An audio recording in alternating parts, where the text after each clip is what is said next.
Yayuk, pemilik sekaligus host di channel ini, yang akan membawakan kisah nyata untuk kalian semua. Tolong anggap cerita ini hanya sekedar hiburan dan pelajaran saja. Dan jika ada kesamaan nama, tempat dan kejadian, semua itu mungkin hanya kebetulan semata. Silahkan ambil sisi baiknya dan buang sisi buruknya.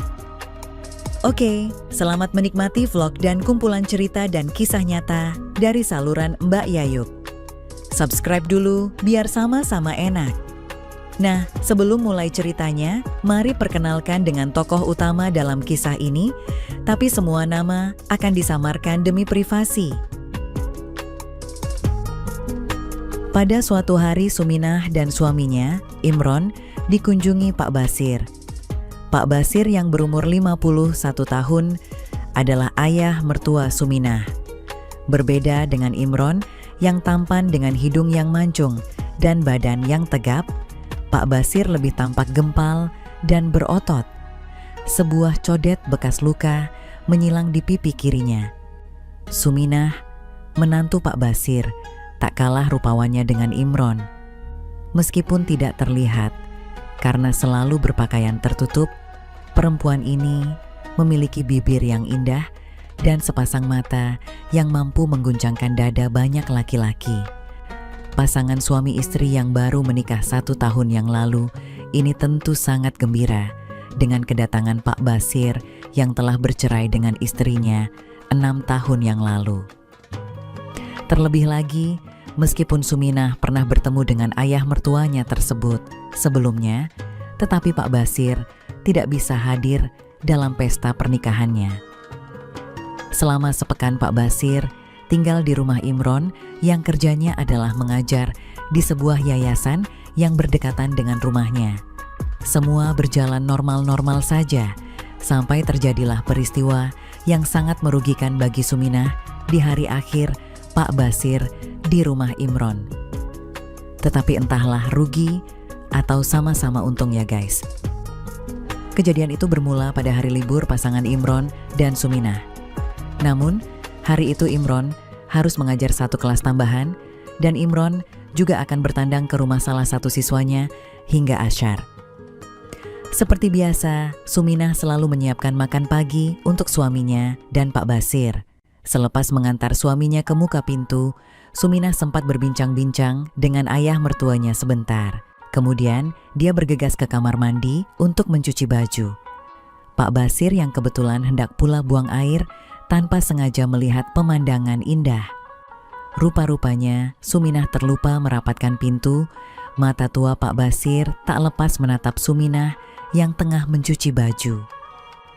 Seingat Pak Basir, dia tidak pernah melihat menantunya itu dalam keadaan seperti saat itu, yang semampai dengan tinggi 170-an, dengan kulit kuning langsat. Karena seingatnya selama ini, Suminah selalu tertutup kerudung dan baju muslim yang rapat. Selain itu, menantunya juga terkenal dengan sifat sopan santun dan sangat menitik beratkan tentang soal penjagaan aurat. Malahan di dalam rumah sekalipun menantunya tidak pernah menanggalkan kerudungnya, terkecuali ketika bersama suaminya saja di dalam kamarnya.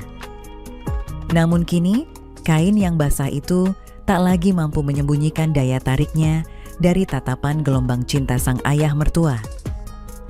Tak ayal lagi dorongan pada diri Pak Basir mengelegak hingga ke puncaknya.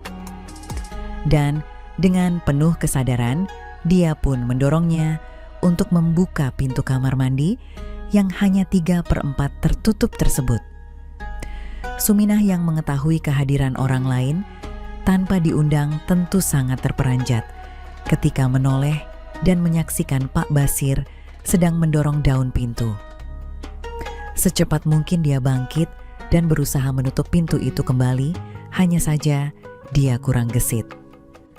Pak Basir sudah berhasil masuk ke dalam kamar mandi dan mendorong menantunya tersebut ke pinggir bak mandi sebelum mengunci pintu.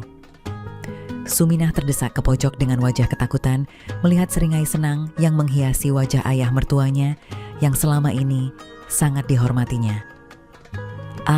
Ayah, apa yang ayah lakukan di sini?"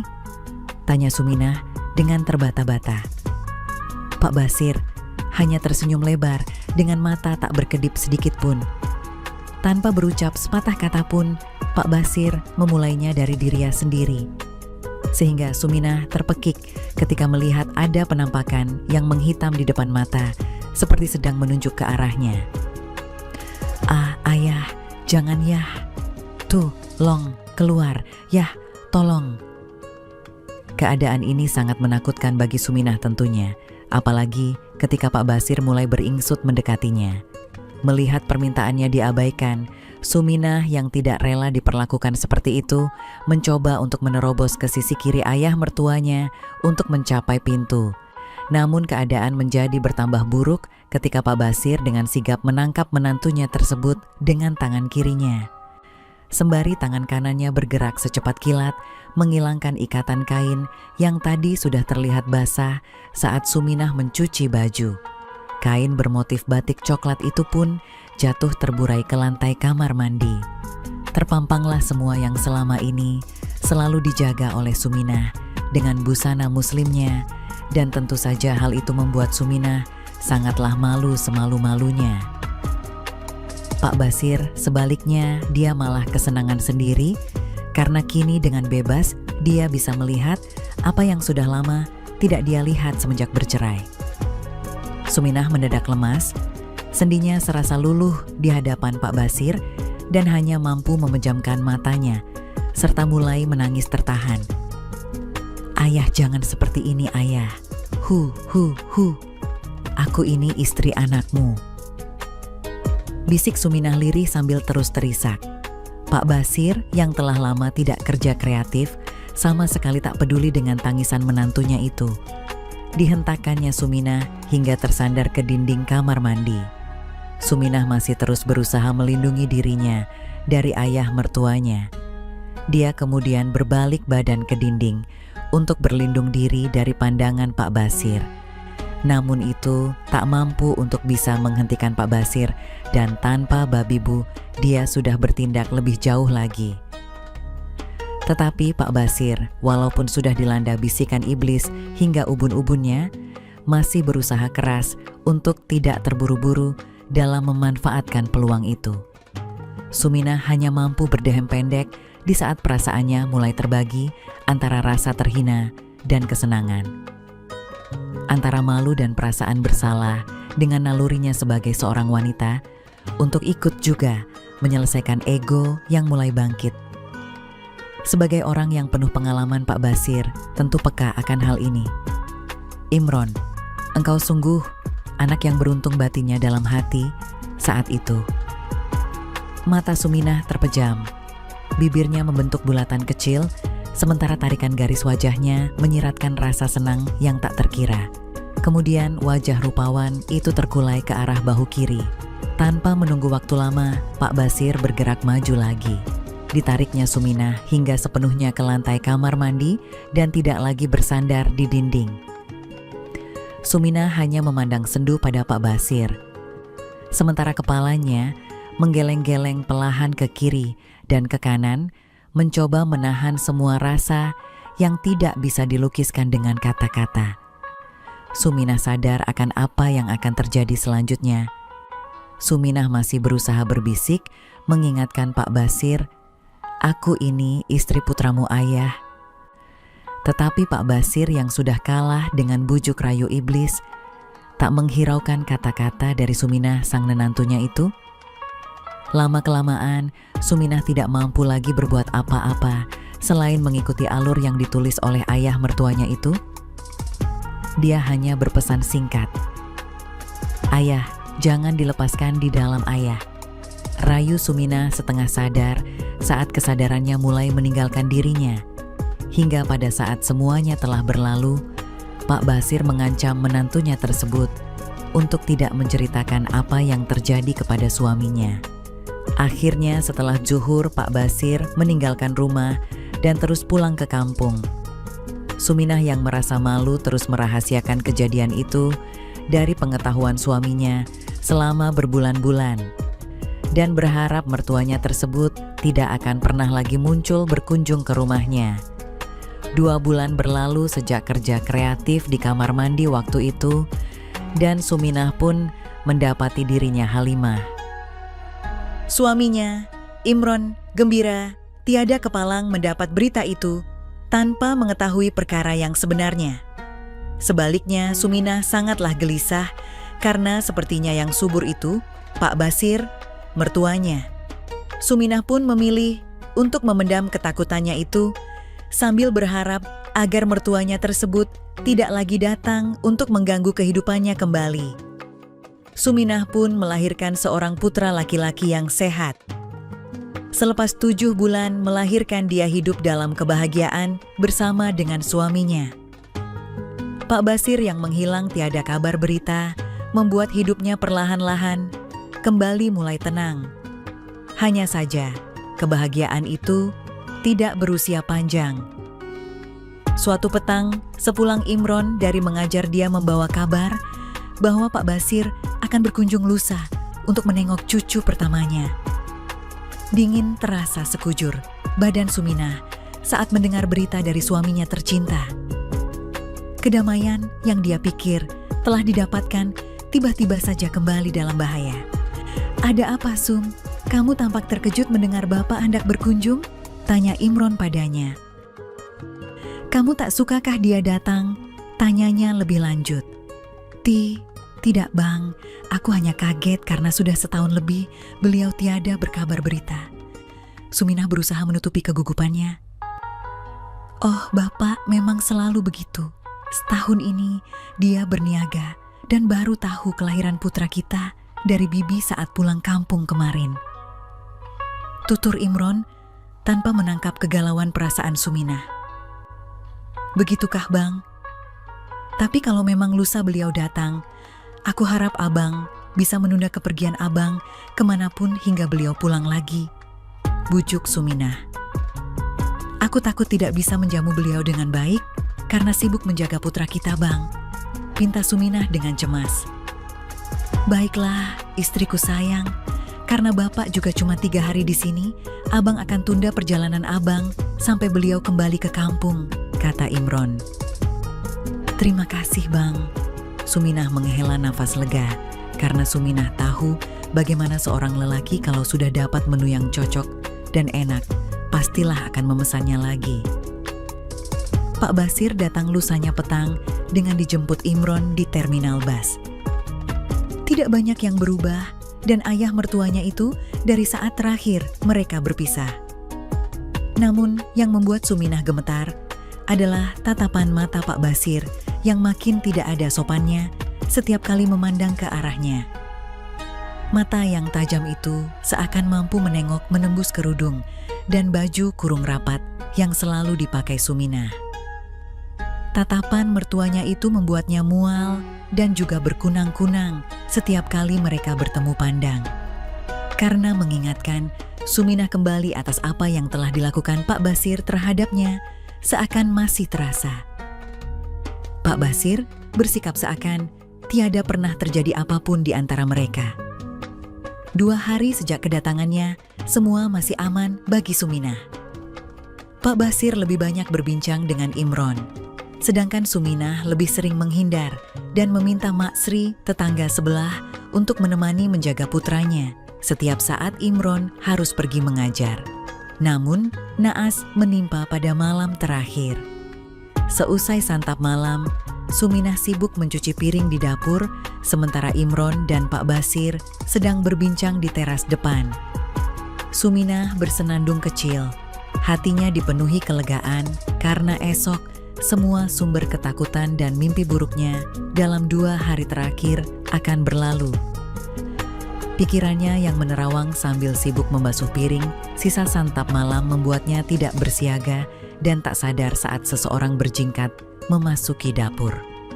Oh, Suminah terpekik saat sebuah lengan sudah melingkar di pinggangnya, dan di saat yang bersamaan sebuah kecupan mendarat di tengkuknya menembus kerudung yang dikenakannya. "Sum, kamu semakin cantik ya." Suara serak itu serasa melumpuhkan seluruh indera wanita muda tersebut. Benaknya tercekam dengan kengerian oleh ingatan peristiwa memalukan yang dialaminya setahun lalu, dan gelas yang tengah dicucinya pun terlepas. Kenapa sayang? Kamu tak rindukah dengan ayah? Ayah kangen sekali Iho sayang. Pak Basir tidak menyia-nyiakan kelengahan dan keterkejutan Suminah. Untunglah, sebelum Suminah kehilangan kesadaran secara penuh dan Pak Basir bertindak lebih jauh, tiba-tiba terdengar bunyi pintu pagar berderit dan sayang diucapkan. Kurang asam. Pak Basir menggeram pelan dan menyumpah-nyumpah karena menyadari Imron telah pulang kembali. Tetapi sebelum meninggalkan dapur, dia berbisik lirih ke telinga Suminah. Jangan kau bilang ini kepada Imron ya sayang, jika kau masih sayang putramu. Kemudian dengan sigap dia bergerak keluar dapur menuju ruang tamu untuk menyambut Imron di beranda, untuk memberikan waktu pada Suminah membenahi diri dan memulihkan kesadarannya. Suminah masih bertumpu lemah di bak cuci, pandangannya nanar dan pikirannya masih beku. Benaknya dicekam kengerian mendengar ucapan ayah mertuanya tersebut. Dia sadar bahwa si tua itu tidak sekadar menggertak. Namun, dia bersyukur bahwa Imron datang sehingga dia bisa terhindar dari aib yang lebih besar. Dia berharap malam segera berlalu dan esok mertua yang dibencinya segera pulang ke kampung sehingga mimpi buruknya akan dengan segera berakhir. Dan sesuai rencana keesokan harinya, ayah mertuanya menepati janjinya, yaitu pulang kampung. Tamat. Oke teman-teman, segitu dulu kisah ini. Semoga teman semua bisa terhibur ya. Mohon maaf sebelumnya, di sini tidak ada maksud untuk merusak moral. Tapi kita sebagai insan manusia yang penuh dosa, hanya ingin berbagi pengalaman saja, yang tentunya kami tidak menyarankan hal ini untuk ditiru ya. Terima kasih karena sudah mau mendengarkan kisah nyata ini. Sekali lagi, ambil baiknya dan buang buruknya, dan semoga hal seperti ini tidak akan pernah terjadi kepada kalian semua, dan semoga kita semua dilindungi dari mara bahaya. Amin ya Rabbal Alamin. Sekian dan terima kasih. Sampai ketemu lagi di cerita-cerita selanjutnya. Jangan lupa like, komen, share, dan subscribe.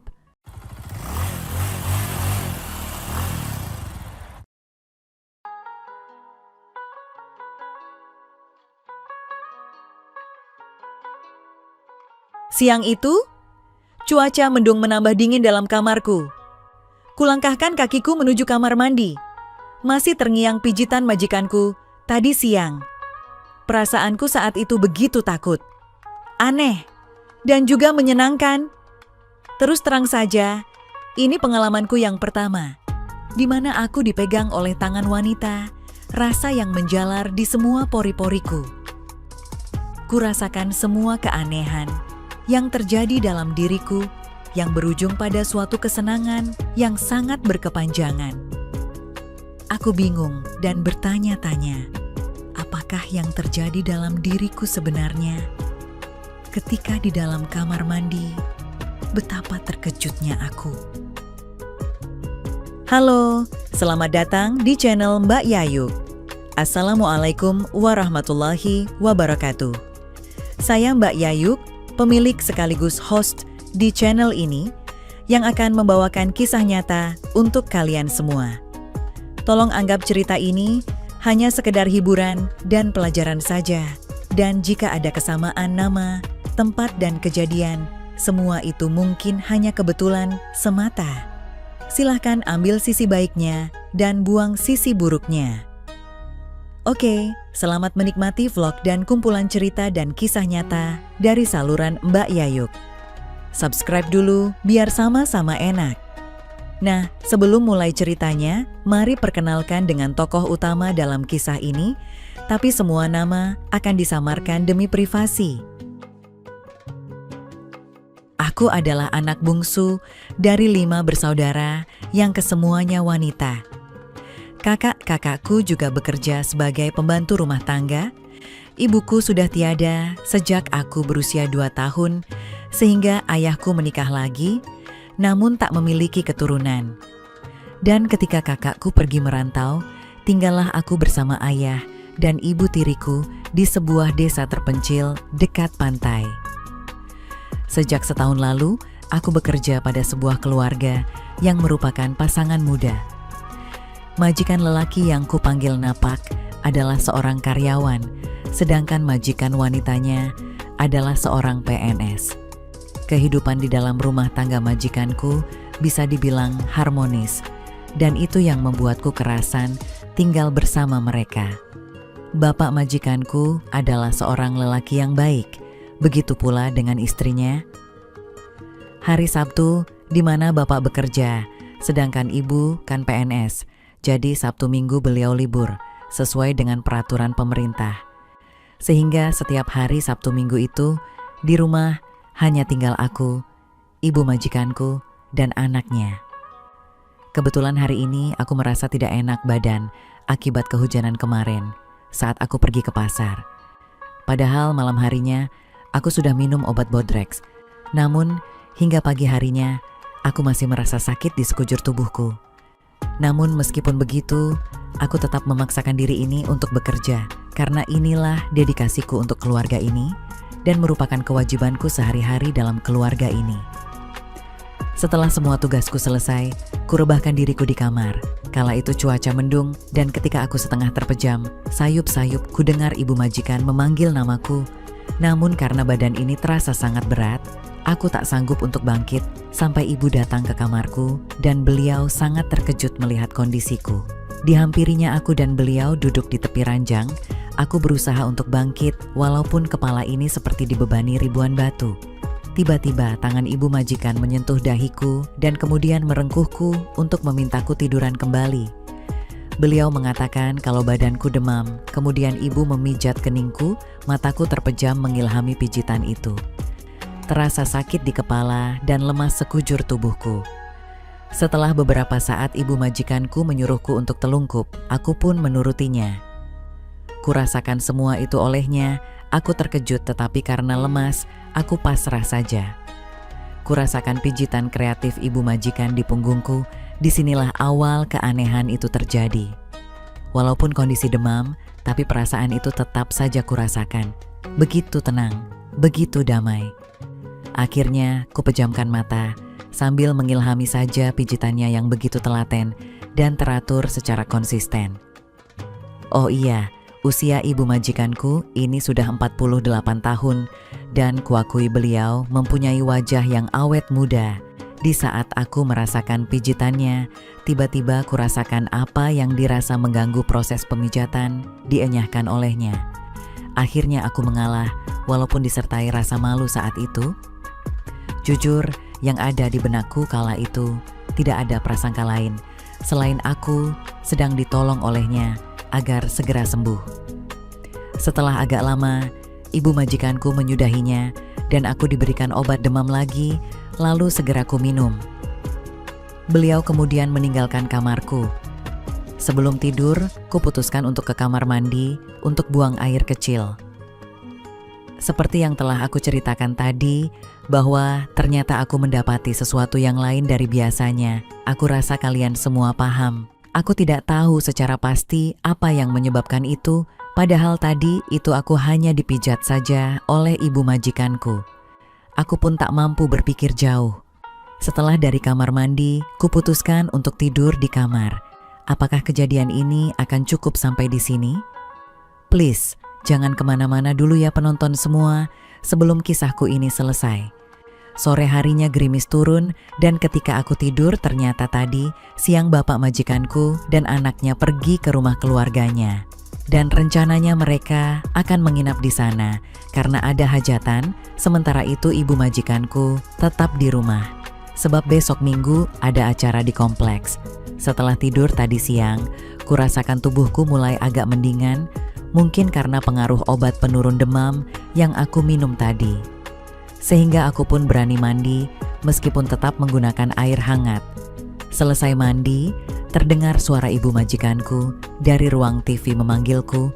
Aku pun bergegas menemui beliau. Ibu majikanku kemudian menanyakan keadaanku dan aku jawab sudah baikan. Lalu beliau memintaku untuk membuatkan teh hangat untuknya. Setelah itu, aku hidangkan di meja ruang TV. Ibu majikanku kemudian menyuruhku untuk duduk di bawah, tepat di depan tempat duduknya, dan kuturuti perintahnya. Sambil menikmati acara TV Komandan Andre Taulani. Ibu majikanku memegang pundakku dan bertanya, "Apakah pijitannya enak?"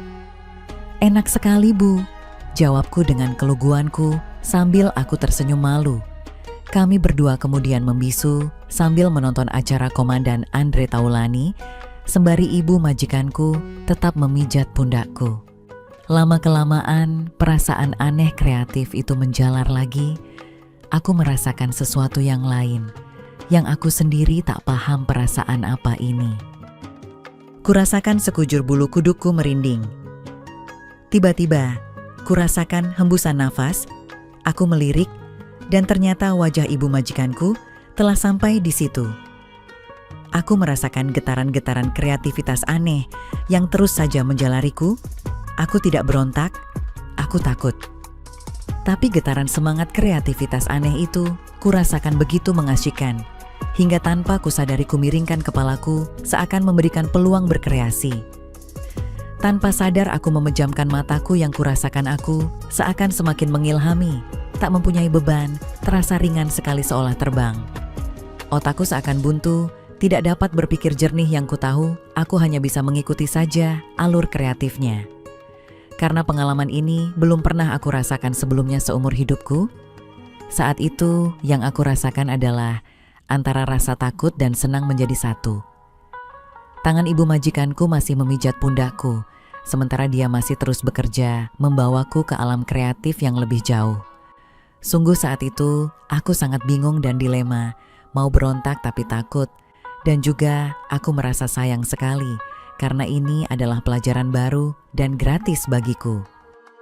Jujur saja, di usiaku ini, aku belum pernah mengenal yang namanya berpacaran, atau jatuh cinta, apalagi sampai yang kreatif seperti ini. Belum pernah. Aku kaget dan spontan uhui. Kedua tanganku lalu memegang tangan ibu majikanku itu. Tapi kemudian ibu majikanku berbisik supaya aku mengikuti saja alur kreatifnya itu agar aku segera segar, bugar kembali. Tanganku akhirnya terlepas dari tangan ibu majikanku. Lagi-lagi kurasakan suatu getaran kreatif aneh. Hanya saja kreativitas ini lebih dahsyat dari yang pertama. Walau semua masih komplit, aku mengawang-awang hebat jadinya. Aku sempat membuka kedua mataku, tapi hanya sesaat. Gelombang kreativitas aneh berubah jadi rasa sengat kreatif yang aneh, namun juga membuatku enggan untuk menyudahinya. Sungguh baru kali inilah kualami selama hidupku. Sampai-sampai tak sadarku keluarkan nyanyianku pelan sekali. Tiba-tiba aku terkejut sendiri. Ibu majikanku kaget kemudian menanyakan ada apa kepadaku. Aku tertunduk malu. Setelah didesak terus, aku pun menjawab dengan malu-malu kalau aku ngompol. Ibu majikanku malah tersenyum seraya berdiri dan membimbingku duduk di sofa. Kemudian ibu majikanku menanyakan kepadaku akan hal ini. Dan ku jawab bahwa ini adalah pengalaman kreatifku yang pertama selama aku hidup. Lalu ibu majikanku mengatakan kalau beliau ingin memberikan pengalaman kreativitas tanpa batas yang selanjutnya, tapi dengan satu catatan agar aku tidak akan menceritakan pengalaman ini kepada siapapun. Aku pun hanya bisa mengangguk dan menunduk. Tentu saja aku tak berani menatap mata ibu majikanku karena malu. Ketika hari sudah berganti malam, gerimis pun berubah menjadi hujan, namun anehnya hawa di ruang TV berubah menjadi hangat. Apakah ini hanya perasaanku saja? Sementara itu aku duduk di sofa, namun ibu majikanku malah jongkok di hadapanku. Aku jadi rikuh dan semakin menundukkan kepalaku. Aku berkata kalau aku malu, namun dijawab olehnya untuk mengikuti saja alur kreatifnya. Aku sudah semakin kehilangan akal sehatku. Aku sudah melupakan kalau saat ini aku sedang bersama ibu majikanku. Yang bisa aku lakukan hanya diam dan terus mengikuti saja pelajaran kreatif pekerjaan pertamaku yang sedang diajarkan ibu majikanku padaku. Aku semakin terkejut dibuatnya ketika pekerjaan kreatif yang diberikan ibu majikanku malam itu semakin jauh. Saat aku mengatakan kalau aku semakin merasa malu atas apa yang terjadi, dengan sabarnya ibu majikanku terus menenangkanku. Aku pun kembali hanya bisa terdiam dan menengadah di antara rasa takut dan malu serta adanya rasa menyenangkan yang tak kuduga sebelumnya. Perlahan tapi pasti ibu majikanku semakin jauh dan jauh lagi mengerjakan pekerjaan kreatifnya. Kembali lagi, rasa takut bercampur, rasa gelisah datang berkecamuk di dalam diriku. Kondisi dan perasaan yang ada saat itu sungguh sukar untuk kulukiskan dengan kata-kata. Kurasakan dunia gelap dan berputar, sayup-sayup kudengar suara yang begitu indah di telingaku, hingga akhirnya kurasakan adanya suatu desakan kreativitas dari dalam diriku. Desakan kreatif itu tak dapat kubendung. Aku mencoba untuk bertahan, tetapi tetap saja aku tak mampu. Kulihat ibu majikanku tersenyum dan mengelus rambutku. Ibu majikanku pun menanyakan apa yang aku rasakan di kala itu. Kubalas dengan tatapan yang bertanya-tanya, tetapi tetap saja aku tidak dapat berkata-kata. Aku hanya tersenyum dan memandangnya sayu. Ibu majikanku tersenyum dan mengajakku ke kamar. Aku merasa heran. Aku menurut tanpa ada perlawanan. Mungkin karena efek yang baru saja, yang baru pertama kali aku peroleh dalam hidupku. Aku semakin malu dan juga tersanjung ketika ibu majikanku mengagumi apa yang aku miliki dan berpesan agar aku tetap menjaganya. Ibu majikanku duduk di tepi tempat tidurku sembari mengelus rambutku. Dia tersenyum manis, membuat hatiku merasa tentram, nafasku mulai teratur kembali. Namun itu tidaklah berlangsung lama, karena kembali lagi pelajaran kerjaan kreatif selanjutnya sudah kembali diajarkan dan tentunya aku semakin pintar. Aku pun merelakan semua kreativitasku malam itu. Akan tetapi, aku tidak menyesal karena hilang oleh orang yang aku kagumi sekaligus aku sayangi. Selanjutnya, setelah semuanya berlalu, dengan agak tertatih, aku menuju kamar mandi sembari aku bersiul gembira. Pagi harinya, tepat pukul 8 pagi, kulihat ibu majikanku selesai mandi dan bersiap menghadiri acara komplek. Setelah beliau berpamitan padaku, aku meneruskan menyelesaikan tugas-tugasku. Saat pukul 12 siang, ibu majikanku kembali dari acara di komplek perumahan dan aku sedang menonton acara TV.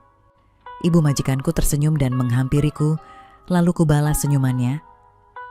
Dan setiap hari, semenjak kepergian suami ibu majikanku, kami selalu bekerja kreatif, tetapi setelah ibu majikanku kembali dari kantor. Kadang di kamarku, di kamarnya, di dapur, di ruang belakang, bahkan pernah di garasi dan di dalam mobil.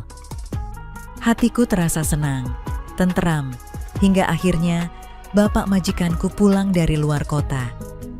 Aku keluar kamar untuk mencari udara segar dan tiba-tiba aku mendengar suara yang tidak asing bagiku dari kamar tidur majikanku. Aku terdiam mendengarkan pekerjaan kreatif yang sedang berlangsung di dalam kamar majikanku. Aku terhanyut, mataku terpejam untuk sekedar mengilhaminya. Setelah sekian lama berlalu, tiba-tiba jadi hening. Aku pun terhuyung kembali ke kamarku dan berbaring di tempat tidurku. Setelah nafasku mulai teratur, kurasakan hatiku sakit. Cemburukah aku? Dadaku bergemuruh seakan tidak rela bila kedua majikanku melaksanakan kewajiban kreatifnya. Perasaan ini tidak boleh ada, jawab hati kecilku. Namun perasaanku tidak dapat dibohongi, sepertinya aku telah jatuh cinta kepada ibu majikanku. Pikiranku bergejolak antara logika dengan perasaan yang aku rasa tidak akan mencapai titik temu. Bagaimanakah ini? akhirnya kuputuskan untuk keluar dari pekerjaanku. Semula bapak majikanku menahanku dengan menjanjikan gajiku dinaikkan, tetapi aku menolak. Kukatakan bahwa aku akan mencari pengalaman baru di tempat lain. Malamnya ayahku menginterogasiku, menanyakan kenapa aku sampai keluar kerja dari keluarga itu. Aku pun mengatakan bahwa aku mulai menyukai dan mencintai ibu majikanku serta tidak rela bila beliau berduaan sama suaminya. Ayahku sendiri tidak dapat berbuat apa-apa, kemudian ia memeyukku lama sekali, tak terasa menetes air mataku. Besoknya aku pergi dari rumah itu, ibu majikanku memberiku uang 7 kali gajiku untuk modal, katanya. Yang pasti, tanpa sepengetahuan suaminya. Sejujurnya berat rasanya hatiku meninggalkan keluarga ini, tetapi hati kecilku memberontak terhadap orang yang aku sayangi. Namun, keputusanku sudah bulat. Mungkin nanti, suatu saat aku akan mendapatkan jodoh yang juga menyayangiku seperti ibu majikanku. Terlalu tinggikah mimpiku ini? Mungkin saja iya. Tapi bukankah rasa cinta dan sayang itu tidak pernah mengenal usia, kaya dan miskin? Begitulah kisah singkat antara aku dan ibu majikanku. Tamat.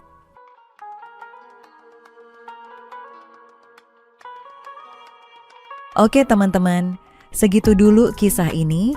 Semoga teman semua bisa terhibur ya. Mohon maaf sebelumnya. Di sini tidak ada maksud untuk merusak moral. Tapi kita sebagai insan manusia yang penuh dosa, hanya ingin berbagi pengalaman saja, yang tentunya kami tidak menyarankan hal ini untuk ditiru ya. Terima kasih karena sudah mau mendengarkan kisah nyata ini. Sekali lagi, ambil baiknya dan buang buruknya, dan semoga hal seperti ini tidak akan pernah terjadi kepada kalian semua, dan semoga kita semua dilindungi dari mara bahaya. Amin ya rabbal alamin. Sekian dan terima kasih. Sampai ketemu lagi di cerita-cerita selanjutnya. Jangan lupa like, komen, share, dan subscribe.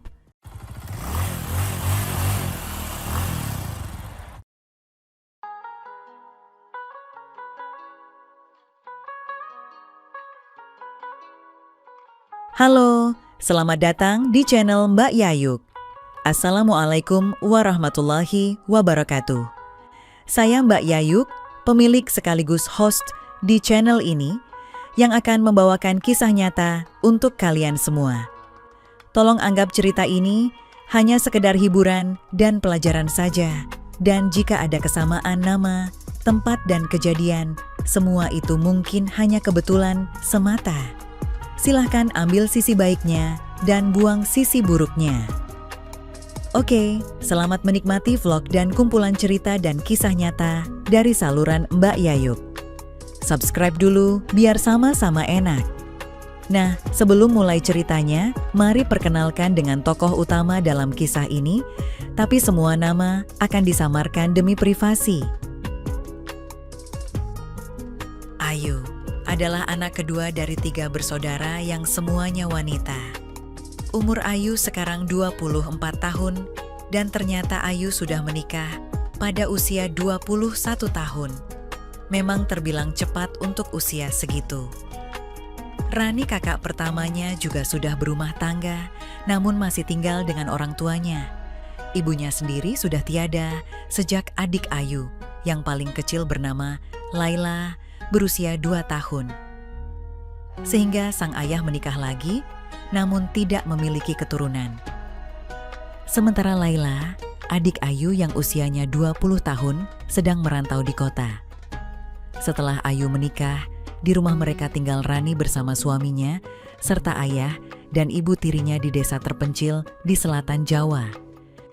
Ayu sendiri ikut suaminya, Agus, yang merupakan anak tunggal, dan dari pernikahan mereka sudah dikaruniai 1 orang putri yang baru berusia 2 tahun. Dan selama 2 tahun tinggal bersama mertuanya, tidak ada hal berarti yang dialami Ayu, semua berjalan tanpa ada kendala. Ibu mertuanya bernama Bu Sri adalah seorang karyawati di salah satu perusahaan besar di kotanya. Sedangkan Pak Sutomo, bapak mertuanya, adalah seorang pegawai negeri, sebuah instansi pemerintah yang semoga saja tidak ikut korupsi karena biasanya banyak PNS yang suka korupsi. Nah, kehidupan di dalam rumah tangga mertuanya bisa dibilang cukup harmonis. Hal itu membuat Ayu kerasan tinggal bersama mereka. Ibu mertua Ayu merupakan seorang wanita yang baik, begitu pula dengan Pak Sutomo, bapak mertuanya. Hari Sabtu Bu Sri masih bekerja, sedangkan Pak Sutomo kalau Sabtu dan Minggu pasti libur. Maklum, itu adalah aturan pemerintah buat para PNS. Enak banget ya mentang-mentang kerja sama pemerintah. Nah, maka dari itu di rumah hanya tinggal Pak Sutomo dan Ayu serta putri kecilnya. Sedangkan Agus suaminya yang seorang pekerja proyek hampir tidak ada liburnya. Setiap hari pulang pasti sore bahkan kadang malam hari. Hari ini Ayu sedang merasa tidak enak badan karena kemarin habis kehujanan waktu pergi ke pasar. Meskipun malam harinya Ayu sudah minum obat Sanmol pereda demam, tapi hingga pagi harinya dia masih merasakan demam di badannya. Tapi meskipun begitu, Ayu tetap memaksakan diri untuk melaksanakan tugasnya sebagai ibu rumah tangga serta merawat putrinya. Karena ia sudah kewajibannya sehari-hari di dalam keluarga mertuanya.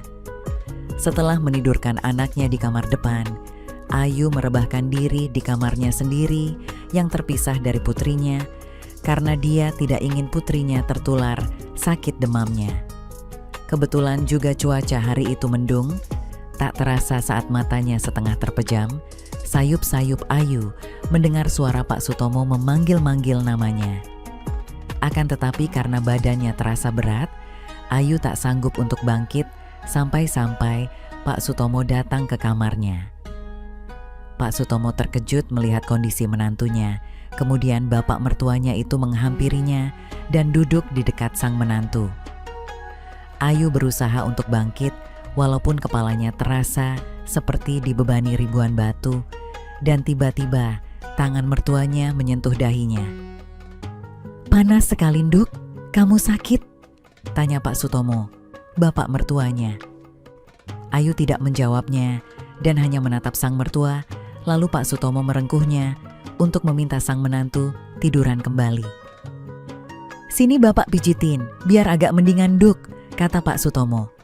Tanpa menunggu jawaban Ayu, Pak Sutomo kemudian memijit kepalanya Ayu. Mata Ayu terpejam merasakan enaknya pijitan bapak mertuanya itu. Terasa begitu sangat nyaman.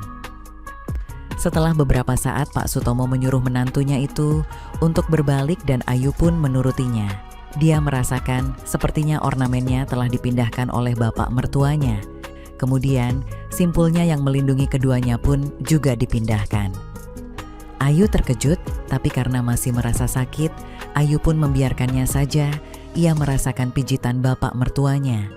Disinilah awal keanehan itu terjadi.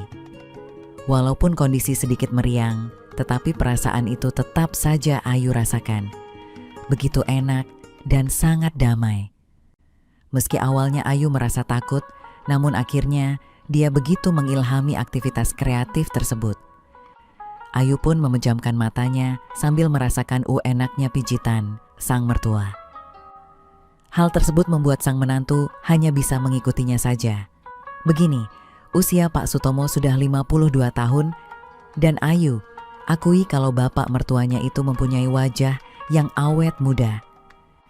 Di saat Ayu merasakan pijitan mertuanya, tiba-tiba dia merasakan simpul vekakas buawah yang berada di belakang dipindahkan oleh Pak Sutomo.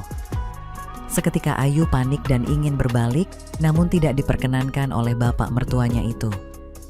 Pak Sutomo mengatakan bahwa bagian di sekitar area lokasi simpang tiganya juga harus dipijat.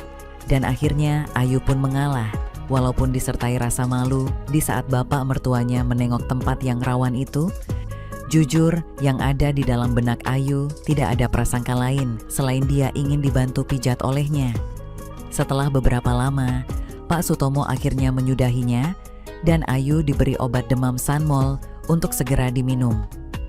Kemudian Pak Sutomo meninggalkan kamar menantunya. Sebelum tidur, Ayu memutuskan untuk pergi ke kamar mandi dan setelah meletakkan tangannya di area lokasi simpang 3, ternyata Ayu merasakan ada yang aneh. Dia tidak tahu kalau pijatan bapak mertuanya tadi akan berdampak seperti itu. Ayu tak mampu berpikir jauh, dan setelah selesai dia memutuskan untuk tidur di kamarnya. Sore itu, dikala hujan gerimis, Ibu Sri mertua Ayu sedang tugas di luar kota. Sementara Agus tadi memberi kabar kalau dia sedang meninjau proyek dan pulangnya bakal lusa, sementara si bapak mertua hanya di rumah. Setelah hampir seharian Ayu tidur, dia merasa agak mendingan, mungkin karena pengaruh obat demam Sanmol yang tadi diminumnya. Merasa agak mendingan membuat Ayu berani untuk mandi, walaupun tetap harus dengan air hangat. Selesai mandi, Ayu mengurus anaknya hingga jam 7 malam, di mana anaknya tertidur kembali. Tiba-tiba Ayu mendengar suara Pak Sutomo dari ruang TV memanggil-manggil namanya. Ayu pun bergegas ke sana. "Gimana keadaan kamu, Nduk?" tanya Pak Sutomo. "Udah agak baik kan, Pak?" jawab Ayu singkat. Kemudian bapak mertuanya itu meminta Ayu membuatkan segelas kopi untuknya. Tak berselang lama, kopi tersebut Ayu hidangkan di atas meja di depan bapak mertuanya. "Terima kasih, Nduk. Kamu duduk dulu sini," kata Pak Sutomo. "Baik, Pak," jawab Ayu. Setelah duduk di sebelah kiri mertuanya, Pak Sutomo masih sedang menikmati kopi dan TV. Dan tak lama kemudian, tiba-tiba sang mertua menaruh tangannya di pundak Ayu. Ayu terkejut namun tidak berani memindahkannya. Dan yang membuat Ayu terkaget-kaget lagi adalah Pak Sutomo dengan serta-merta memijitinya perlahan-lahan. "Apakah Bapak terasa?" tanya Pak Sutomo. Iya Pak, enak sekali," jawab Ayu sambil tersenyum. Meskipun tanpa diminta, Pak Sutomo terus memijatnya. Mereka berdua membisu sambil menonton TV acara Ivan Gunawan, Pagi-Pagi Ambyar. Lama-kelamaan, perasaan aneh itu kembali menyelimuti perasaan Ayu lagi. Dia merasakan sesuatu yang sangat berbeda, yang mana itu tidak Ayu pahami perasaan apa. Namun, Ayu merasakan bulu kuduknya mirikinding memang. "Makdek." Ayu tersentak kaget karena tiba-tiba saja muka Pak Sutomo sudah berada di samping kanan jenjangnya.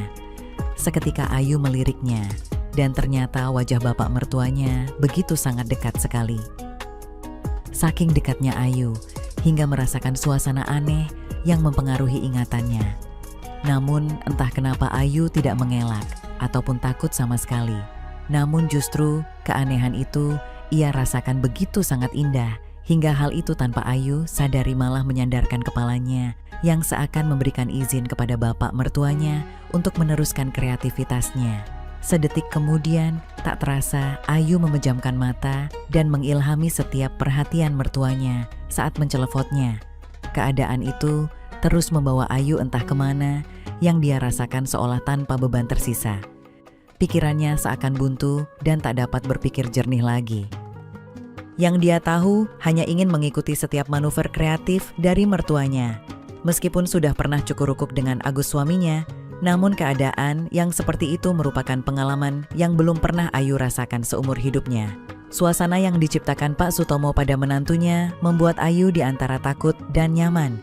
Meskipun masih terus mencelefotnya, namun bapak mertuanya juga masih memijat kreatif menantunya dengan seksama.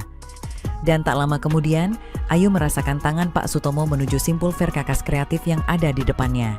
Setelah sukses, Pak Sutomo kembali memijatnya dengan kreatif. Semua itu Ayu rasakan begitu sangat luar binasa. Perlahan namun pasti, Pak Sutomo mempreteli itu apanya anu menantunya dengan tanpa permisi. Seketika Ayu terkaget, lalu berusaha menggeserkan tangan mertuanya dari tempat itu.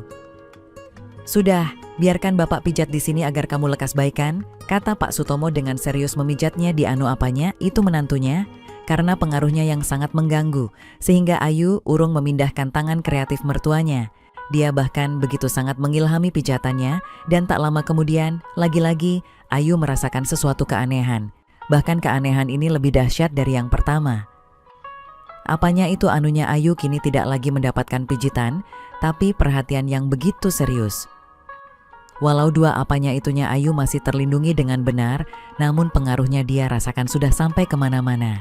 Kemudian Pak Sutomo berpindah, Ayu kaget gak ketulungan. Karena ternyata mertuanya dengan perlahan mengambil simpulnya dan membuangnya. Meski sudah kelayapan kemana-mana, namun sang mertua masih kreatif mencelefotnya dengan serius. Menerima perhatian dari dua arah membuat Ayu berdardir-dur hebat.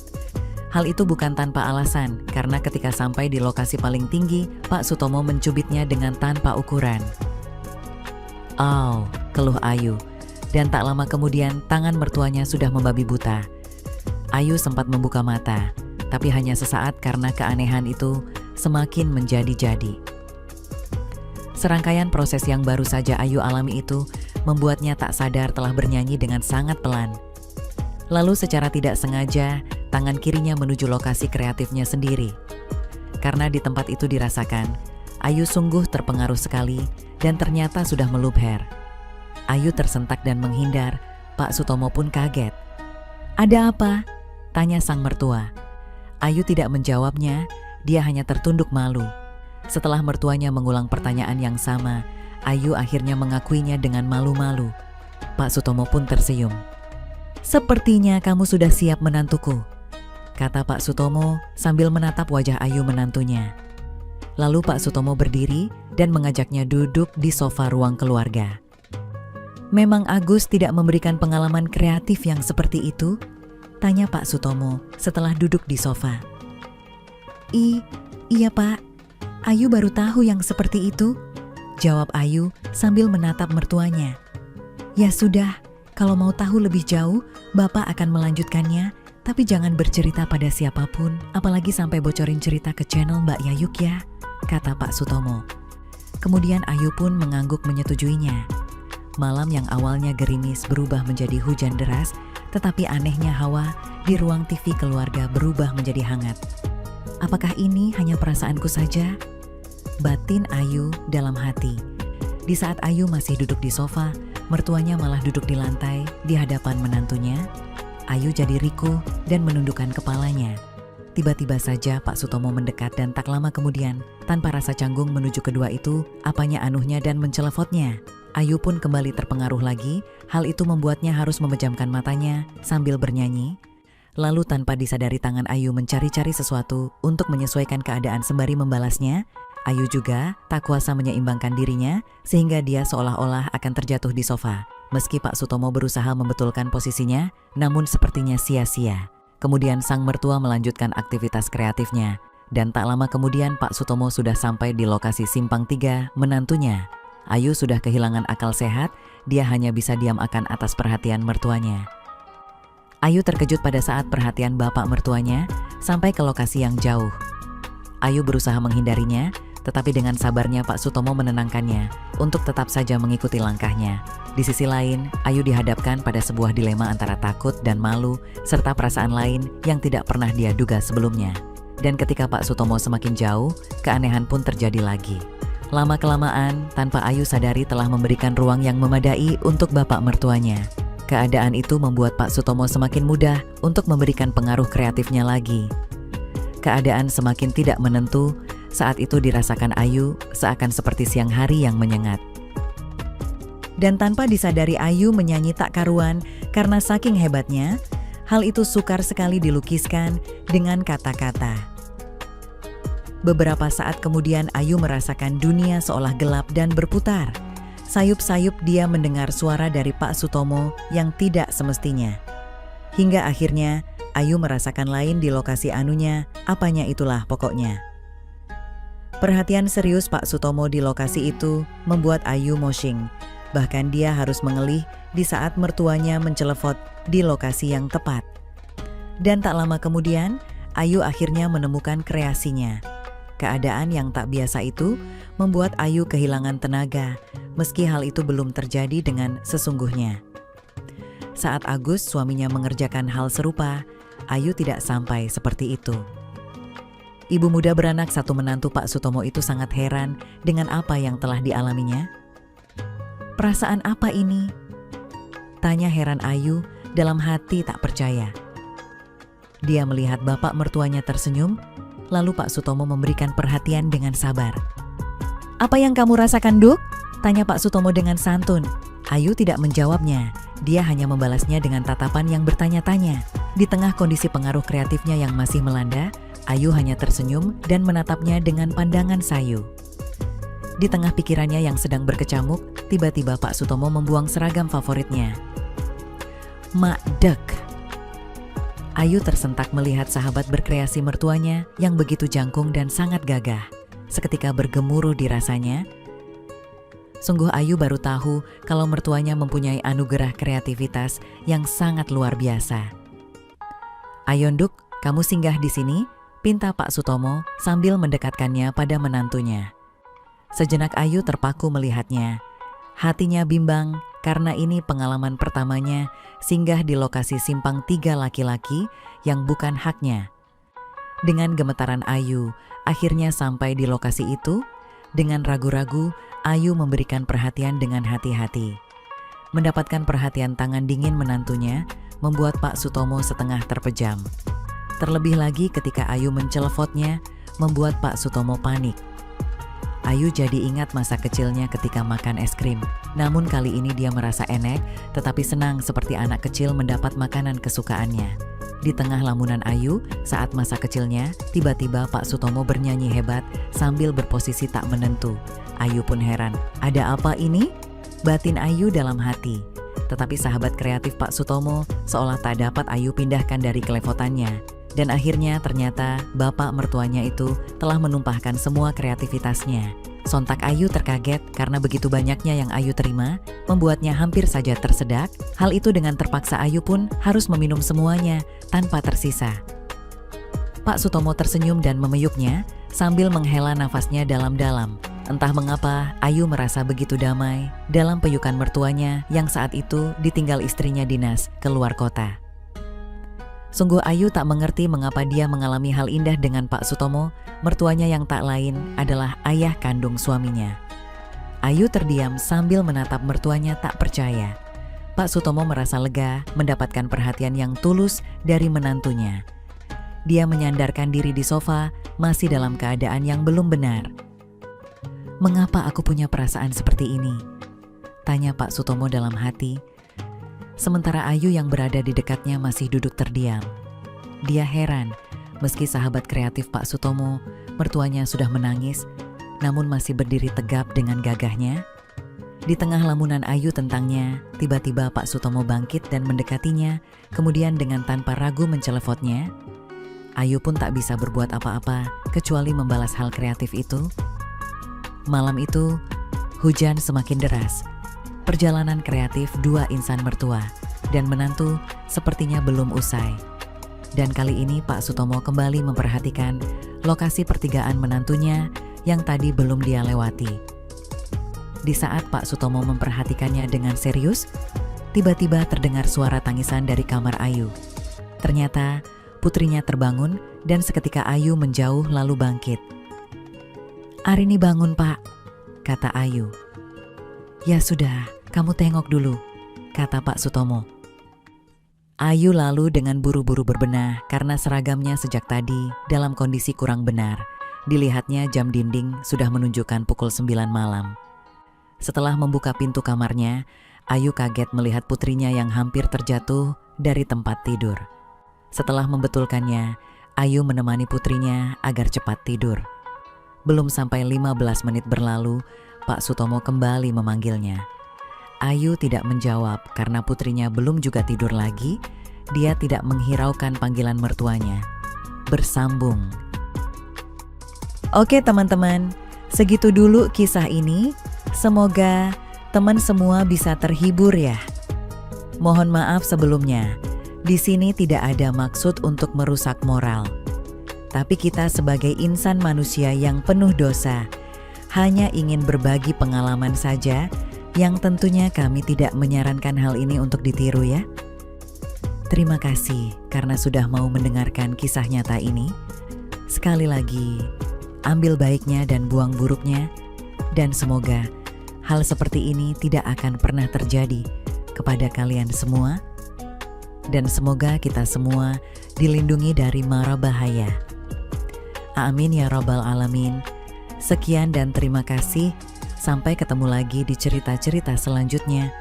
Jangan lupa like, comment, share, dan subscribe.